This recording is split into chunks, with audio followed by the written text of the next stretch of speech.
স্বাগতম তোমাদের প্রিয় চ্যানেল অধ্যয়ন শুরু করার আগে বইটি খুলে রাখুন আর আমার সাথে পড়তে থাকুন।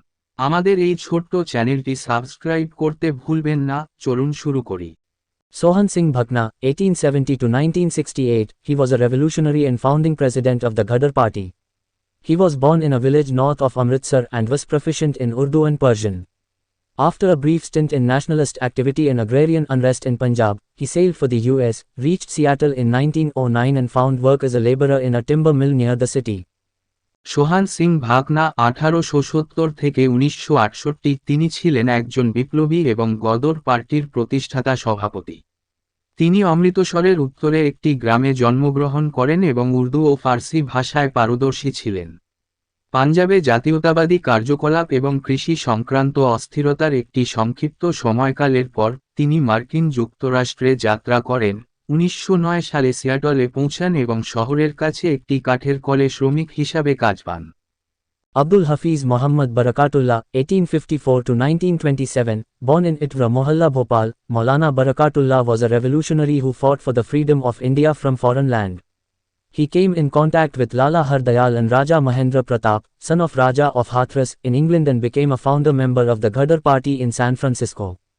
আব্দুল হাফিজ মোহাম্মদ বারকাতুল্লাহ 1854 থেকে 1927 ইতোয়ারা মহল্লা ভোপালে জন্মগ্রহণকারী মাওলানা বরকতুল্লাহ ছিলেন একজন বিপ্লবী যিনি বিদেশ থেকে ভারতের স্বাধীনতার জন্য লড়াই করেছিলেন।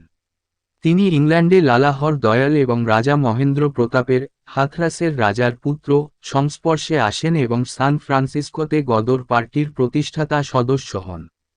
On the 1st of December 1915, he became the first Prime Minister of the Provisional Government of India established in Kabul with Raja Mahendra Pratap as its president. With the aim of seeking support for freedom of India, Maulana travelled to several countries and met several contemporary leaders including Kaiser Wilhelm II, Lenin and Hitler. 1 December 1915 তারিখে তিনি কাবুলে রাজা মহেন্দ্র প্রতাপের রাষ্ট্রপতি হিসাবে প্রতিষ্ঠিত ভারতের অস্থায়ী সরকারের প্রথম প্রধানমন্ত্রী হন। ভারতের স্বাধীনতার জন্য সমর্থন চাওয়ার লক্ষ্যে মাওলানা বিভিন্ন দেশে ভ্রমণ করেন এবং সমসাময়িক অনেক নেতার সাথে সাক্ষাৎ করেন। কায়সার উইলহেম II, লেনিন এবং হিটলার সহ। Kartar Singh Sarabha, 1896 to 1915, a Sikh revolutionary and one of the youngest members of the Ghadar party, at age 17, he was executed at Lahore in 1915 for his role in the Ghadar movement when he was only 19. কর্তার সিং সারাভা 1896 থেকে 1915 একজন শিখ বিপ্লবী এবং গদর পার্টির অন্যতম কনিষ্ঠ সদস্য। 17 বছর বয়সে তাকে 19 বছর বয়সে গদর আন্দোলনে তার ভূমিকার জন্য 1915 সালে লাহোরে মৃত্যুদণ্ড দেওয়া হয়েছিল। Ghadar ideology. The Ghadar party pledged to wage revolutionary war against the British in India. The Ghadarites firmly believed that the British rule could be overthrown only by means of an armed revolt. They felt that Indians could never be accepted as equals abroad so long as they were enslaved in their own country. They believed that the Indian migrants must carry this message to India and spread it among the masses, particularly the Indian troops. Driven by this ideology, the Ghadarites launched a massive campaign in North America visiting farms and factories where Indian immigrants worked. The ideology of the party was also strongly secular. Sohan Singh Bhakna had declared, "We were not Sikhs or Punjabis. Our religion was patriotism." Ghadar মতাদর্শ। Ghadar party ভারতে ব্রিটিশদের বিরুদ্ধে বিপ্লবী যুদ্ধ পরিচালনার অঙ্গীকার করেছিল। গদারবাদীরা দৃঢ়ভাবে বিশ্বাস করত যে সশস্ত্র বিদ্রোহের মাধ্যমেই ব্রিটিশ শাসনের পতন ঘটানো সম্ভব। তারা মনে করেছিল যে যতদিন তারা নিজেদের দেশে দাসত্ব করে থাকবে ততদিন বিদেশে ভারতীয়দের সমান হিসাবে গ্রহণ করা যাবে না। তারা বিশ্বাস করেছিল যে ভারতীয় অভিবাসীদের অবশ্যই এই বার্তাটি ভারতে নিয়ে যেতে হবে এবং জনসাধারণের মধ্যে, বিশেষ করে ভারতীয় সেনাদের মধ্যে ছড়িয়ে দিতে হবে। এই মতাদর্শের দ্বারা চালিত, গোদারিটিরা উত্তর আমেরিকায় একটি ব্যাপক প্রচার চালায় যেখানে ভারতীয় অভিবাসীরা কাজ করত এমন খামার এবং কারখানা পরিদর্শন করে। দলের আদর্শও ছিল প্রবলভাবে ধর্মনিরপেক্ষ। সোহান সিং ভাকনা ঘোষণা করেছিলেন, আমরা শিখ বা পাঞ্জাবি ছিলাম না। আমাদের ধর্ম ছিল দেশপ্রেম। Ghadar paper. The Ghadar paper was launched on the 1st of November 1913 from San Francisco. Its first issue was in Urdu, and its Gurumukhi version came a month later. Ghadar paper 1913 সালের 1 নভেম্বর সান ফ্রান্সিসকো থেকে Ghadar paper চালু হয়। এর প্রথম সংখ্যা ছিল উর্দুতে এবং এর গুরুমুখী সংস্করণ 1 মাস পরে এসেছিল। The aim of the Ghadar paper was loud and clear. Ghadar meant revolt. The caption on its masthead read, Angrezi Raj ka Dushman, meaning an enemy of British rule. Ghadar কাগজের লক্ষ্য ছিল জোরে এবং স্পষ্ট, গদর মানে বিদ্রোহ। এর মাস্টহেডের ক্যাপশনে লেখা, আংরেজি রাজ কা দুশমন, অর্থাৎ ব্রিটিশ শাসনের শত্রু। The Ghadar paper declared, wanted brave soldiers to stir up rebellion in India. Pay death, price martyrdom, pension liberty, field of battle India. Ghadar পত্রিকা ঘোষণা করেছিল, ভারতে বিদ্রোহ জাগিয়ে তুলতে সাহসী সৈনিকদের চাই। বেতন মৃত্যু, মূল্য শাহাদাত, পেনশন স্বাধীনতা, যুদ্ধের ক্ষেত্র Bharat. Further, the front page of each issue carried, Angrezi Raj ka Kacha Chittha, an expose of British rule, consisting of 14 points enumerating the negative effects of British rule. In this way, the Chittha was a critique of British rule and included issues such as high land revenue, drain of wealth, increasing poverty, recurring famines, heavy expenditure on army, low expenditure on education and health, policy of divide and rule, etc. Lastly, it also pointed out the solution in the form of another revolt. আরও প্রতিটি সংখ্যার প্রথম পৃষ্ঠায়, আংরেজি রাজ কা কাছা চিত্ত, অর্থাৎ British শাসনের বহিঃপ্রকাশ, ব্রিটিশ শাসনের নেতিবাচক প্রভাবগুলি গণনা করে 14টি পয়েন্ট নিয়ে গঠিত। এইভাবে চিত্ত ছিল ব্রিটিশ শাসনের সমালোচনা এবং এতে অন্তর্ভুক্ত ছিল উচ্চ ভূমি রাজস্ব, সম্পদের নিষ্কাশন, দারিদ্র্য বৃদ্ধি, বারবার দুর্ভিক্ষ, সেনাবাহিনীর উপর ভারী ব্যয়, শিক্ষা ও স্বাস্থ্যে কম ব্যয়, বিভক্ত ও শাসনের নীতি, ইত্যাদি। সবশেষে এটি আরেকটি বিদ্রোহের আকারে সমাধানও নির্দেশ করে। The Ghadar was widely circulated in North America. It also reached the Indian immigrant community as well as Indian regiments stationed in Hong Kong, Philippines, China, Malay states, Singapore, Trinidad and the Honduras. It was sent to India as well. The paper generated tremendous response and contributions were raised. Most popular were the poems published in the Ghadar which were put together in the form of a collection called Ghadar Di Gunj, often recited and sung in Indian gatherings. The poems gave the message of revolution and unity of Indians, particularly Hindus and Muslims. Ghadar উত্তর আমেরিকায় ব্যাপকভাবে প্রচারিত হয়েছিল। এটি ভারতীয় অভিবাসী সম্প্রদায়ের পাশাপাশি হংকং, ফিলিপাইন, চীন, মালয় রাজ্য, সিঙ্গাপুর, ত্রিনিদাদ এবং হন্ডুরাসে অবস্থিত ভারতীয় রেজিমেন্টগুলিতেও পৌঁছেছে। ভারতেও পাঠানো হয়েছে। কাগজটি অসাধারণ প্রতিক্রিয়া তৈরি করেছে এবং অবদান উত্থাপিত হয়েছে। সর্বাধিক জনপ্রিয় ছিল গদরে প্রকাশিত কবিতাগুলি যেগুলিকে গদর দি গুঞ্জ নামে একটি সংগ্রহের আকারে একত্রিত করা হয়েছিল, যা প্রায়শই ভারতীয় সমাবেশে আবৃত্তি করা হয় এবং গাওয়া হয়। কবিতাগুলো ভারতীয়দের, বিশেষ করে হিন্দু ও মুসলমানদের বিপ্লব ও ঐক্যের বার্তা দিয়েছে। No pundits or mullahs do we need. No prayers or litanies do we need recite. These will only scuttle our boat. Draw the sword, it is time to fight.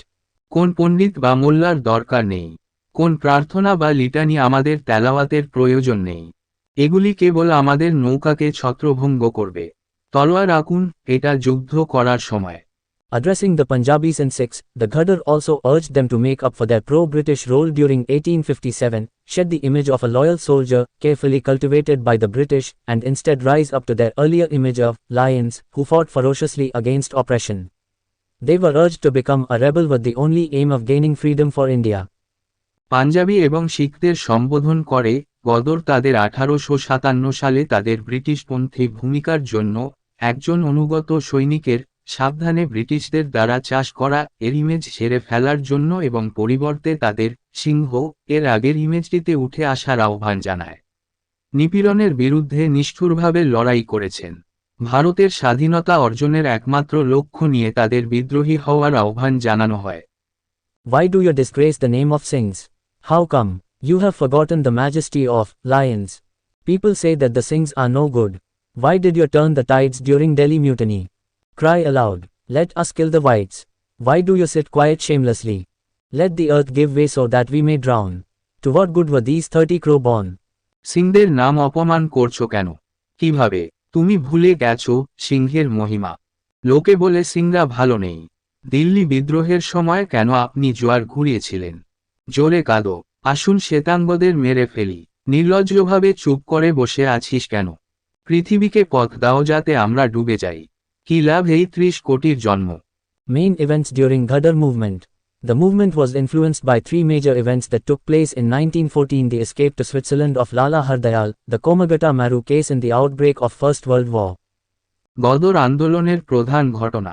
আন্দোলনটি 1914 সালে সংঘটিত তিনটি বড় ঘটনা দ্বারা প্রভাবিত হয়েছিল: লালা হরদয়ালের সুইজারল্যান্ডে পালানো, কোমাগাটা মারু মামলা এবং প্রথম বিশ্বযুদ্ধের প্রাদুর্ভাব। 1. Hardayal's escape to Switzerland. In March 1914, Hardayal was arrested by the US authorities on pretext of spreading anarchy, though it is widely believed that the measure was instigated by the British. He was released on bail and decided to jump bail and escape to Switzerland. হরদয়ালের সুইজারল্যান্ডে পলায়ন। 1914 সালের March মাসে হরদয়ালকে নৈরাজ্য ছড়ানোর অজুহাতে মার্কিন কর্তৃপক্ষ গ্রেপ্তার করেছিল, যদিও এটি ব্যাপকভাবে বিশ্বাস করা হয় যে এই পদক্ষেপটি ব্রিটিশদের দ্বারা প্ররোচিত হয়েছিল। তিনি জামিনে মুক্তি পান এবং জামিনে লাফিয়ে সুইজারল্যান্ডে পালানোর সিদ্ধান্ত নেন। 2. Komagata Maru case. For some years now, Canada had imposed strict restrictions on Indian immigration. Its law forbade entry to all except those who made a continuous journey from India to Canada direct passage in their own ship. This law was formulated keeping in mind that there were no shipping lines that offered such a route. Komagata Maru case কয়েক বছর ধরে Canada ভারতীয় অভিবাসনের উপর কঠোর নিষেধাজ্ঞা আরোপ করেছিল।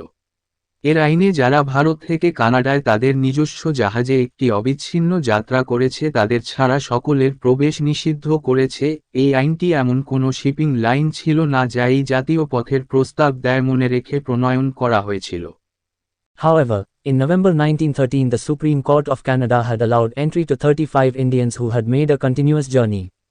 Encouraged by this judgment, Gurdeep Singh, an Indian contractor living in Singapore, decided to charter a ship and carry to Vancouver Indians living in East and Southeast Asia. যাই হোক, 1913 সালের নভেম্বরে কানাডার সুপ্রিম কোর্ট 35 জন ভারতীয়কে প্রবেশের অনুমতি দিয়েছিল যারা একটানা যাত্রা করেছিল। এই রায়ে উৎসাহিত হয়ে সিঙ্গাপুরে বসবাসকারী ভারতীয় ঠিকাদার গুরদীপ সিং পূর্ব ও দক্ষিণ পূর্ব এশিয়ায় বসবাসকারী ভারতীয়দের ভ্যানকুভারে একটি জাহাজ ভাড়া করে নিয়ে যাওয়ার সিদ্ধান্ত নেন। Thus, a Japanese ship named Komagata Maru, carrying 376 Indians, 351 Sikhs and 21 Punjabi Muslims, began its journey to Vancouver. At Yokohama, in Japan, Ghadarites visited the ship, gave lectures and distributed Ghadar literature. On the other hand, the press in Vancouver warned of the mounting Oriental invasion, and the Canadian government prepared itself to meet the challenge. এইভাবে 376 জন ভারতীয়, 351 শিখ এবং 21 জন পাঞ্জাবি মুসলমান নিয়ে কোমাগাটা মারু নামে একটি জাপানি জাহাজ ভ্যানকুভারের উদ্দেশ্যে যাত্রা শুরু করে। জাপানের ইয়োকোহামায় গোদারাইটরা জাহাজ পরিদর্শন করে, বক্তৃতা দেয় এবং গদর সাহিত্য বিতরণ করে। অন্যদিকে ভ্যানকুভারের প্রেস মাউন্টিং ওরিয়েন্টাল আক্রমণ সম্পর্কে সতর্ক করেছিল এবং কানাডিয়ান সরকার চ্যালেঞ্জ মোকাবেলায় নিজেকে প্রস্তুত করেছিল। On its arrival, the ship was not allowed to land in Vancouver. To fight for the rights of the passengers, a Shaw Committee was formed in Vancouver led by Hussain Rahim, Sohan Lal Pathak and Balwant Singh. এর আগমনে জাহাজটিকে ভ্যানকুভারে অবতরণের অনুমতি দেওয়া হয়নি। যাত্রীদের অধিকারের জন্য লড়াইয়ের জন্য ভ্যানকুভারে হোসেন রহিম, সোহান লাল পাঠক এবং বলবন্ত সিংয়ের নেতৃত্বে একটি শোর কমিটি গঠন করা হয়েছিল। Protest meetings were organized, funds were raised and revolt against the British in India was threatened. A powerful campaign was carried out in the USA led by Barkatullah, Bhagwan Singh, Ramchandra and Sohan Singh Bhakna. Yet, Komagata Maru was forced out of Canadian waters. প্রতিবাদ সভা সংগঠিত করা হয়েছিল, তহবিল সংগ্রহ করা হয়েছিল এবং ভারতে ব্রিটিশদের বিরুদ্ধে বিদ্রোহের হুমকি দেওয়া হয়েছিল। বরকতুল্লাহ, ভগবান সিং, রামচন্দ্র এবং সোহান সিং ভাকনার নেতৃত্বে মার্কিন যুক্তরাষ্ট্রে একটি শক্তিশালী অভিযান পরিচালিত হয়েছিল। তবুও কোমাগাটা মারুকে কানাডার জলসীমা থেকে জোর করে বের করে দেওয়া হয়েছিল। On its way back, First World War broke out and before the ship could reach Yokohama, the British government passed orders that no passenger be allowed to disembark anywhere on the way, but only at Calcutta. This triggered immediate resentment among Indian community. ফেরার পথে প্রথম বিশ্বযুদ্ধ শুরু হয় এবং জাহাজটি Yokohama পৌঁছানোর আগেই ব্রিটিশ সরকার আদেশ জারি করে যে কোনো যাত্রীকে পথে কোথাও নামতে দেওয়া হবে না, তবে শুধুমাত্র কলকাতায়। এতে ভারতীয় সম্প্রদায়ের মধ্যে তাৎক্ষণিক ক্ষোভের সৃষ্টি হয়। On the 27th of September 1914, the ship reached Bhuj, Calcutta. The harassed passengers resisted the hostile attitude of the police, which escalated into a clash resulting in the death of 18 passengers. 202 were arrested and the rest ran away. This created widespread discontentment in Punjab and political dacoities erupted in the districts of Jalandhar, Amritsar and Ludhiana. 27শে September 1914 তারিখে জাহাজটি কলকাতার বুজে পৌঁছেছিল। হয়রানির শিকার যাত্রীরা পুলিশের বৈরী মনোভাবকে প্রতিহত করে, যা সংঘর্ষের রূপ নেয়, যার ফলে 18 জন যাত্রী নিহত হয়। 202 জনকে গ্রেফতার করা হয় এবং বাকিরা পালিয়ে যায়। এটি পাঞ্জাবে ব্যাপক অসন্তোষ সৃষ্টি করে এবং জলন্ধর, অমৃতসর এবং লুধিয়ানা জেলায় রাজনৈতিক ডাকাতি শুরু হয়। 3. Outbreak of the First World War. The outbreak of the First World War was the most significant event that affected the Ghadar movement. The Ghadarites saw it as once-in-a-lifetime opportunity to make use of Britain's difficulties. A special meeting of the Ghadar leaders was called and the party issued its Ailin-e-Jung, or Proclamation of War, which was circulated among Indians living abroad. The Ghadar activists urged people to return to India in large numbers and foment a revolt. The biggest weakness, the lack of arms, was to be met by winning over the Indian soldiers. Prominent leaders toured Japan, Philippines, China, Hong Kong, the Malay states, Singapore and Burma and tried to persuade Indians living there. প্রথম বিশ্বযুদ্ধের প্রাদুর্ভাব ছিল সবচেয়ে উল্লেখযোগ্য ঘটনা, যা গদর আন্দোলনকে প্রভাবিত করেছিল। ব্রিটেন অসুবিধাকে কাজে লাগানোর জন্য গদারাইটরা একে জীবনে একবার সুযোগ হিসেবে দেখেছিল। গদর নেতাদের একটি বিশেষ সভা আহ্বান করা হয় এবং পার্টি তার আইলান-ই-জং বা যুদ্ধের ঘোষণা জারি করে, যা বিদেশে বসবাসকারী ভারতীয়দের মধ্যে প্রচার করা হয়েছিল। গদর কর্মীরা জনগণকে বিপুল সংখ্যায় ভারতে ফিরে যেতে এবং বিদ্রোহ উস্কে দেওয়ার আহ্বান জানায়। সবচেয়ে বড় দুর্বলতা, অস্ত্রের অভাব ছিল ভারতীয় সৈন্যদের উপর জয়লাভ করে। বিশিষ্ট নেতারা জাপান, ফিলিপাইন, চীন, হংকং, মালয় রাজ্য, সিঙ্গাপুর এবং বার্মা সফর করেন এবং সেখানে বসবাসরত ভারতীয়দের বোঝানোর চেষ্টা করেন। These efforts met with tremendous success and hundreds of emigrant Indians offered themselves and their belongings to the cause of the nation. With this began the exodus to India and several revolutionaries arrived in India by mid of 1914.